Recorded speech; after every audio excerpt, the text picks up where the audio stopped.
Morning guys. So yung guys no, ito po pala yung kahalagahan ng pag nilaser mo yung ano no. Nilaser yung paring natin guys no. Makikita nyo guys, diretso yung mga ano natin sa kisame guys no. Hindi sa bukol-bukol no. Yan guys oh. Nakikita nyo naman eh. Yan oh. Yan po ang kahalagahan ng diretsong ceiling guys no. Pag ginamitan na laser yung paring natin, mas maganda po yung latag ng gypsum board. Kung makikita nyo guys, yung mga duktungan, hindi po sa nag-angatan no.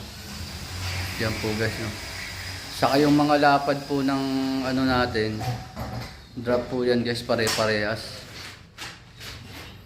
Gulayin po natin gumamit